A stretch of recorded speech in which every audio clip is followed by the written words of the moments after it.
ka seba unkasatu ko alayya me ko be do arjanna kunu bi ghairi hisabi wala azabi ko ay bara jumanke seba ka bara koni kata alama fili lenta muguma seba ulu ka bara nyuma kata alama o fili lenta muguma ni ba me asabiquna almuqarrabina ulu dedo ala yunya merani fengo fenyo yake ka mustahabu ke ala yu bali fengo fenna uya toy kam makorhu toy sullatu min al awwalin wa qalilun min al akhirin sabiquna ala ko kacha ciden kam manto kun folola sebo be uludela min ka satata ciden ni hadisa do defo ko mo babi wolon fula ko ibedo arjanna kono ute fese fese ute lajaba unka sata wulila kajo ko cide ma ala deli nka ke ummo babi wolon fulala nimbe do arjanna kono nte fese fese nte lajaba ciden ko ibe ulula wala ciden ko ibe ulula unka sata ciden ye seria ke ni nchogola arjanna dore ni nchogodela me mo babi wolon fula tumami ciden yu kabara fo ako mo do uta nyini mo fe koy kanu salo ni banana uta nyini fi la yastariquna wala yatatayyaruna wala rabbihim yatawakkaluna cide ñu man ko to ke munye akunu banana uta nyini mo fe kanu salo utettere ya fanake awa ubuka koda alaka fana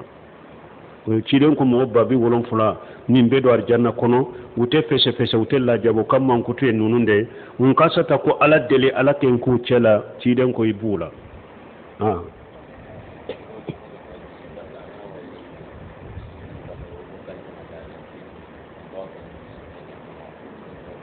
boko sungalon na to fule mogo do ba to ka sebe ube bokalo bungla situ kam mogo ka ya fuma obe chogodi doni ko yen nonu jabi nonu nya bidiyawde le sirite nonu na dina kono bidiyawde do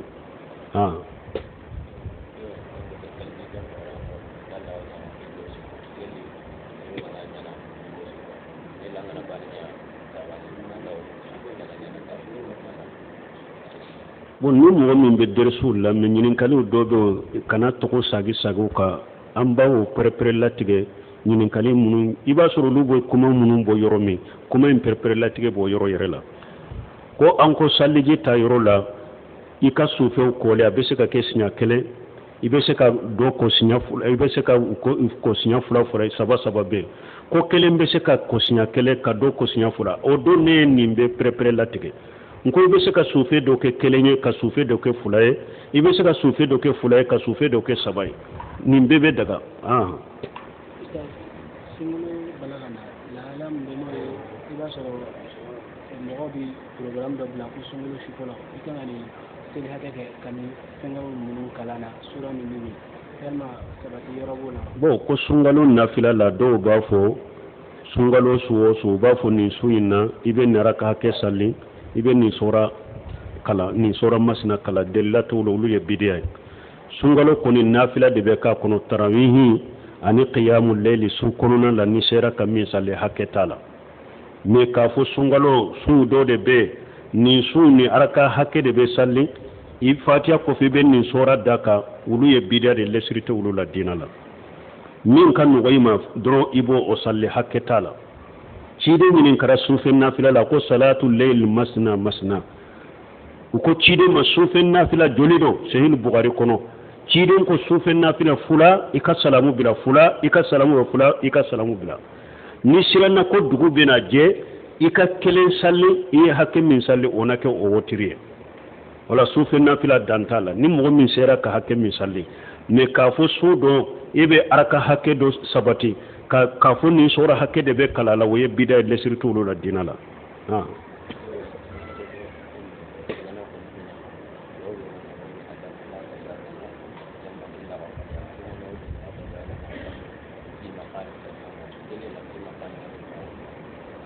bo ko duwawlo kono tula ni do ba fo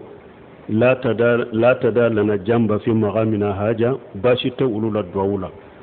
bashi tala ulu kafo parce que duwawu kunutu doni ke baw ko bo kitabu dobe ninka kitabu dobe wudu ila khairil hadi Muhammad Ismail al-Muqdam abetan nin kitabu ta kunutu be kala cogomi munun kanka kunutu kono munun manka kono mukhalafatu munun bala sunna sosoli munun be kunutu kalana almami munun be mugo la sallani kunutu kalambago katan nin kitabu nyini ka kala kosobe sani sungalo kase wudu ila khairil hadi Muhammad Ismail al-Muqdam ni kitabu foloy kitabu fulana du'aul qunut du'au qunutul watr bakari ibn abdullahi abu jayd nin fana ye irisala doye kunutu kalancogo parce que hada maden kana wuli ko yibe do batol ambora min na sisa ciden batoli de fora ko ni ba ke ciden ka tasira de nyinala aya fo cogodi aya ke cogodi fo de kanyini mo kana wuli ko nebe arabu kando ube nyere be tarabu ko ndo nyini ni nyereye kumbe jonu ye kulu fo nin simanka kunutu fo cogode bala kalan cogode bala munun kanka fo ba damade dor ko ko duwawu munu sabatira ciden bol duwawul mansur duwawu munu sabatira ciden bol ani sebo ika ulu nyini ka ulu kala kunutula ode kanye kateme yere katarabu ko ndo modofi nin kaddo awa ciden fana kaddo kalimatu yashirati ciden te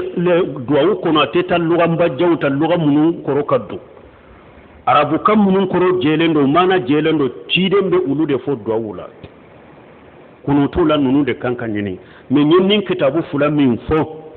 munu ni almami ye no be mo la salli be kunutu kala ukata nin kitabu fula nyini uku muraja sani sungalo kana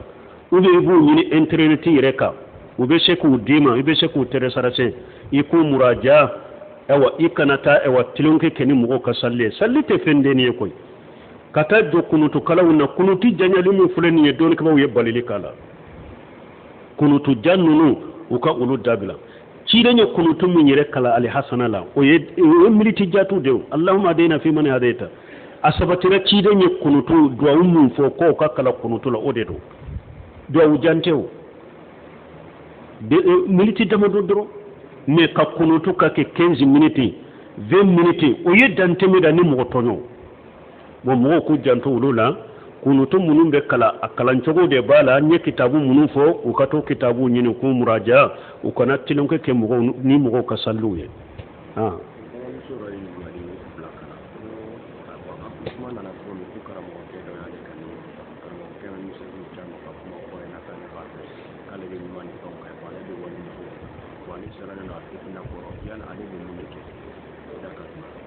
bon ko muso do ambal muso do ko karamo ke do bale wole abe misasu ciyama ko abe ale furu ko ale dunye wali muso de ale be munke o ba yire boloyo ni ya karamo ce misasi cima ya ciyama de ube ya reswa de ni ma reswa karamo ce ke ta cima u kana ta hada madun mo de fo karamo yen ko muso nunu ku yire korosuma muso do ba yire ko lu de bi probeke ka misasu cima enyana isutura lendo kasurulu de betu ilebu ibu ka vokalu mara ki ka kamra nu itogo fora yoro me vokali be har nena ci ale beta ke ko ale rebe woso nu e kasura ba ke maluya ko vokali be nena ci har nena be misasi uci nyogoma ale beta woso nu yode kasura ba ke elebu ni imam misasi ci kramoma ayika nimero soro chogole ani misasi ci nyogoma de ni ye tinya fo ne wani musule tinya da nin ko sugu mande e kana message cima ube ya kan nimero bloqué abe message cima wa amu de be cew provoquer abe kramo provoquer kalma mu provoquer kato to tinya e ba sura dola yere be ta tromper de ko ite furula ite ce bolo ce mi nyine kasoro i furu siri lendo si sai bina fo ko e wali musoy iya akabokali la memuna alaka kimandam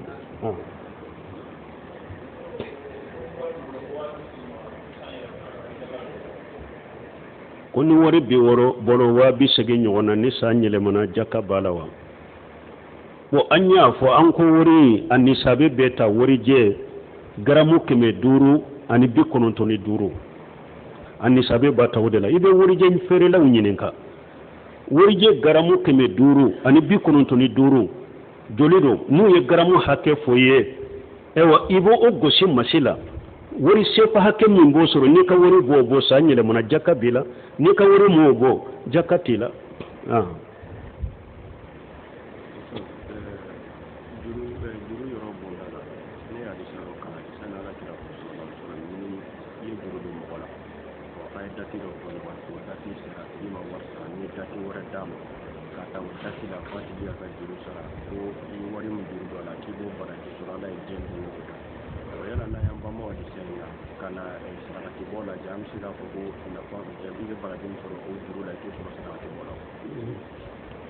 bo comme ewa adona hadisa do kono ko niye jurumani tigi ko niya amma kono ni kaye jurula donc ko jurumi mbala e ya amma kono sede masoro hakke be faraka iba baraji soro ko wala nanyi ni hadisata ko juru do ki ka juru be mo minna ni seta e kam makono o baraji be bonya ka teme sarakati boka ni sarakati bote kele sarakati bo drome kele abe jiri kata keme wolon fula kata jiri kata fenna dante minna ute kele nyako wa alaykum salam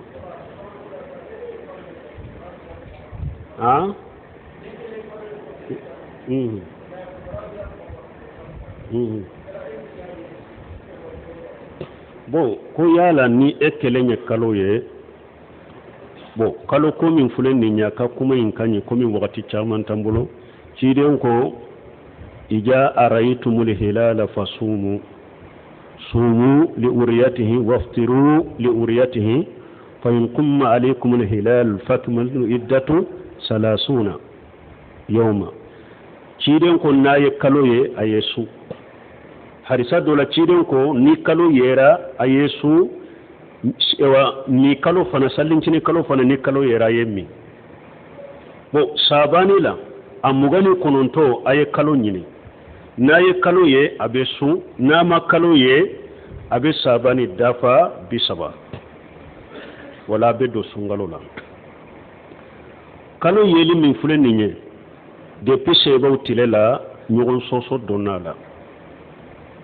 yala jamana kelen na ka kalo ye de wa ube ni kalo yera jinya kono kalo yera mbede yawa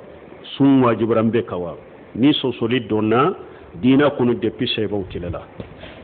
kurebu ka hadisa buna basa ya surube madina kureb sungalo jora kale to sami ayasur mawiya de masake kalo jora sami jumado me madinan kan ulu ye sungalo nye sibiri donde kureb ale sungalo damina sami annale madina samin kan muga samin kan ka bisabat dafale o yasuru madinan kan umasallin shine kanoye umami kureb ko mawiya ibn basima ako kalo jora sungalo jora kan neto sami de kalo yera sami jumadon mawiya sunna aye jamanya mariya sunna bisaba fana dafara madina fana umami cidin ibn basa ko ako an fana ye sungalo don fula awu nyaaye shibride anta madafa amma ye an fana be anta de dafa hakaja amarna rasulullah sallallahu alaihi wasallam cide nyamra ni ninde sumu liwriyatihi waftiru liwriyatihi nunu nyaaye de sunna an fana yaaye an sunna cide nyamra ni ninde an fana be to an ka jate de ka de tubna basa ni mutile sebo tile lan nun kera bo ola donc ko kuma sahale ko min yafu wakati to mi wakati chaman tambolo donc ko kuma sahale ninga tumami doni ko bawo sigira lezina daima nunu ani kitabu dilala kalo ko min fuleni nye wiye fura minye ala mugo ibe jamana min kono ikato o jamana aka famu ana ka doni ko banyima munun be ikato ika jamana famu ko ika jamana jama to uluko nu kalo yera nu ko beka su unofe nu ko beka mi unofe har Sheikh Albani baka ka fo ni misali la ni kalo yera Saudiya a wajibira jinya beka su ko kalo ye kalo kelende ne aye kuma do fo ka faraka mugo ko fam ako kalo in ko ni kalo kelende na yera jinya yoro kele asabatira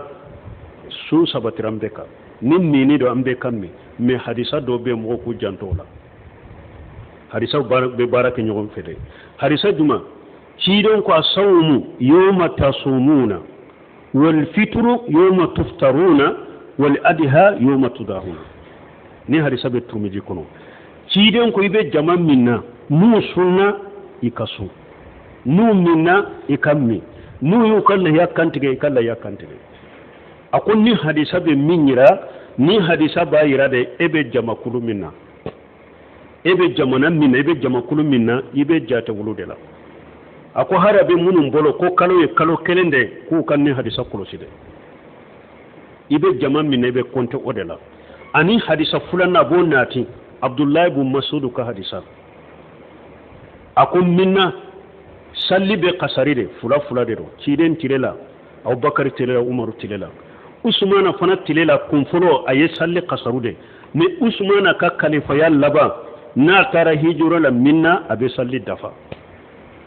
aye salli dafa ni minke tunumi kuma sir abdullah ibn mas'ud ma ako inna lillahi wa inna ilayhi raji'un ako ni nyem masibai mana usmana ye minke ayo kem masiba bele bay me salli wati na duru usmana sallira usmana de nyema ya le almami abdullah ibn mas'ud sallira no fe kannani salla no fe e salli banne o ko abdullah ibn mas'ud usmana be dafali minke yo kem masibai foye inna lillahi wa inna ilayhi raji'un fa ko ni ya ne sallira no fe ka dafa al khilafu sar silamu kan yugon soso ko jugude do wala jamana kono nuko kalo yera be kasu nuko ewa salli kalo yera be kami na kera kataw minye munum be mogo bilala abulu de ka jamade be jamade nofe na kera kataw mununye munum ba nyema ya wula nuta kurusilina jatelu ke ka nyana bo anyema junube wulu de ka me ni jamana ye sungalo sabati ko sungalo yera be kasu e kasu ni jamana ye sallinsini kalo sabati ko be kami e kami na kera kataw mununye abe wulukai jamade ebe wulu no fede ambe min fo kalo kola woyenninde bon ni nyenyi nin kali min fo odi yato kalo ko aka gele don kibo ko hanni yere nyaaye kalo ye ko ajura nana yafo silamanyema ube yafo qadiye nimbe kiritige kalo ko be min bolo iya afo aye amika sere ya mina ayika sere ya sagi yani ekele min nyaaya ye be sube tesu sew silabun te menunu ye min sabati ako har ni kele ya iyaye nyana ni qadi mi ka yeli sabati jama minna ikanasu parce que kalo makre kalo ako al hilalu akuro munye na yera mo be prena kafo kalo fule ni mo ye mankambo kalo fule de be kalo ke kalo mais ni ekelende yaye e ka yeli majjate uya sagi amajjate kalo ko suntika amajjate kalo suntika to jamala mais don kama do fana ko ni yere nya yaye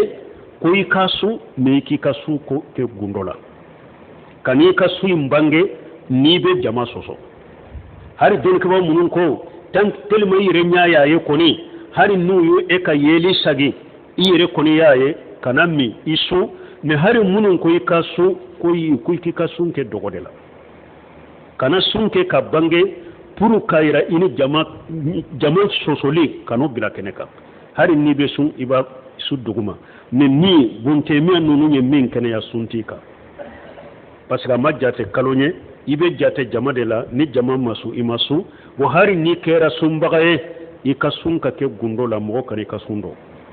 yalma san kalonye ni mo flani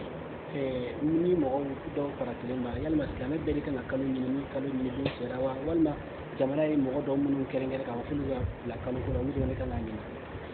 bo ko kalo nyini min fule ni silama bere kanka kalo nyini ube munum birala kona de silama bere kanka kalo nyini ni awu ya nyini kibariya be munum bolo aw be aka yeli la shewlu de ma wulu de baw sege bo jamana fule ka kalo nyini ke chogomi comme anta fe ka kuma jamana huruba kuma ka ne kalo nyini chogo mun fule jamana kono mo ka weleli ke ne ye kalo nyini cogo to yo saudiya ka kalo ɲini fule cogo min dugu dugu bɛ i b'a sɔrɔ kalo ɲininaw biro de bɛ a bɛ komi mairies bɛ communes la cogo min e bɛ commune min na ni e ko e ye kalo ye e de bɛ taa e bɛ dugu min na biro min sigilen bɛ i bɛ taa biro tigiw de fɛ telefoni tɛ dɛ e yɛrɛ de bɛ taama ni sen ye ka t'u fɛ ne ye kalo ye e ka ɲɛw yeli u b'u contrôler est ce que e ka ɲɛ ka ɲɛ i b'a sɔrɔ minnu bɛ kalo ko la fana kalo don fɔlɔ a kan ka ye yɔrɔ minnu na u b'o bɛ kala kɔ dɔn e ko ye kalo ye e y'a ye yɔrɔ jumɛn sanfɛ wa duguma wa i y'a ye cogo jumɛn o bɛɛ bɛ sɛgɛsɛgɛ n'a dɔn na ko e ka ɲa yeliw bɛ degré min na i bɛ se ka kalo ye i ko ye kalo ye yɔrɔ min fana a kalo don fɔlɔ a kan ka ye o yɔrɔ de la fana a ye cogo bɛɛ fɔra a sabatila k'a fɔ nin ye kalo yɛrɛ de olu de b'a kɔrɔ de sisan wala olu fana b'a lase biroba ma n'a a y'a sɔrɔ mɔgɔ wɛrɛ fana b'olu bolo a sabatira ko kalo yɛra a bɛ nɔsɛ mais n'u ma hakika sɔrɔ bon se minnu ko mɔgɔ caman ko ale ye kalo ye a sɛgɛsɛgɛra a y'a sɔrɔ a y'a ɲɛsi de ye ɲɛsi de balamina ɲɛ kɔrɔ komi kalo seetane b'o ka mɔgɔ la koyi kalo yeli fune n'i bɛ kalo lajɛ seetane bɛ fɛn dɔ hali dolo k'i ɲɛ kɔrɔ komi kalo a ko mɔgɔ caman ko a ye kalo ye u y'a sɛgɛsɛgɛ u y'a sɔrɔ dolo don mɔgɔ caman ko ale ye kalo yɛrɛ a sɛgɛsɛgɛra a kɛra a ɲɛsin de mais anw t'a filɛ e b'i to yɔrɔ wɛrɛ de ne ye kalo ye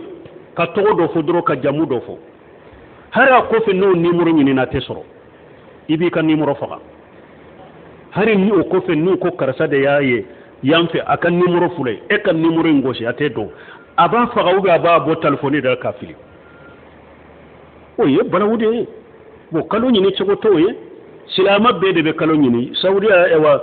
sini jumadon tɛ 29 na yawa samedi sun olu b'a nɔse de mɔgɔ o mɔgɔ ye silama ɲuman ye an bɛɛ ka ɲɔgɔn dɛmɛ an ka kalo ɲini ɲɔgɔn dɛmɛ de don bato la silama bɛɛ de b'a ɲini mais ni e y'a ye e t'a fɔ tɛ ni e y'a ye e t'a nɔse ko ne ye kalo ye k'a fɔ yɔrɔ bɛɛ dɛ e bɛ taa se biro de ma mɔgɔ minnu bɛ kalo ɲini kibaruya la e bi t'i ka seereya fɔ olu de ye n'u y'u sɛgɛsɛgɛ u y'i ka seereya sabati k'i ka kalo ye sabati olu de b'a fɔ n'u m'u ka kalo ye sabati i b'a rejeté kɛ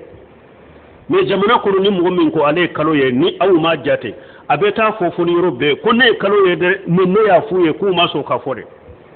mankan bɛ wuli sinon mɔgɔ ka kalo ye bɛ rejeté o saudiya b'o caman de kɛ hari wa mɔgɔ saba delila ka fɔ saudiya k'u olu ye kalo ye a y'a sɔrɔ haidani min fatura o de ye ɲɛma ye u y'u bɛɛ ka seereya sagi a dugusɛjɛ kalo ɲinina a ma ye olu k'u y'a ye don min u y'u ka kalo ye rejeté o dugusɛjɛ su kalo ma ye o 30 de dafara dɔrɔn u sali mais kalo ma ye est ce que o yera voilà bon kalo yele mɔgɔ bɛ se k'a fɔ ko n ye kalo ye n'a sɛgɛsɛra a b'a sɔrɔ nkalon don bon o de kan ka kɛ mais mɔgɔ k'a yɛrɛ tɔ ni warayi jidare hari kafiri bɛ se ka sen don nin ko sugu la ka mɔgɔ wele ne karasa de ne karasa de ne kalo ye a paw olu fana b'a fɔ awa ni yɔrɔ fila ni dɔ ye wele ko ye nin tɛ kalo ɲini cogo ye ni komi silamɛya sariya ko i bɛ jamana min kɔnɔ to u kɔfɛ anw b'o sariya de kan sinon kalo b'a kɛ ka ɲini jamana kɔnɔ cogo min a cogo ɲuman tɛ dɛ cogo ɲuman tɛ mais an bɛ to min ka silamɛya sariya a sawmu yawma tasumun wal fitru yawma tuftaruna wal adha yawma tudahuna i bɛ jama min na n'u sunna su n'u sallira salli n'u ye lahiyaw kantigɛ ka lahiya kantigɛ n'a kɛra min ye a junu bɛ wolo ka ye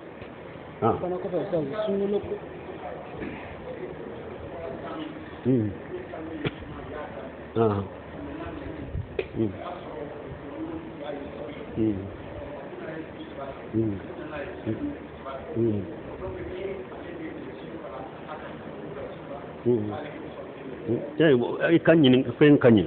sunkalo ko filɛ hadamaden bɛ yɔrɔ min sunkalo ko la i bɛ jate wolo de la masala umu kureb ale olu ye juma de u ye kalo ye madina y'a ye samedi sibiri yala jumaw ta olu ka 30 tɛ dafa wa bon ni madina ka 30 bɛ dafa a b'a sɔrɔ ale ye 30 do kɛlɛ de n'a bɛ madina de a bɛ 31 de sun parce que a bɛ jama min na a bɛ compter o de la a tɛ s'a min a bɛ madina jama min na de a bɛ 31 de sun nɔfɛ a tɛ se ka min i bɛ jama min na i bɛ compter o de la bon a b'o cogo de la fana n'a y'a sɔrɔ aw de ka kalo yɛrɛ bɛ olu sanfɛ e ye wa yɔrɔ dɔ ye kalo ye juma aw y'a ye han aw y'a ye alamisa bon e taara yɔrɔ min juma y'u y'a ye u ka 29nan olu ye kalo ye e bɛ 28 la i bɛ mun nɔfɛ ni sunkalo tɛmɛna i bɛ don kelen sara sunkalo kɔni la i bɛ jama min na i bɛ compter o jama de la subhanakallahumma rabbana bihamdika ashhadu an la ilaha illa anta astaghfiruka wa atubu ilayk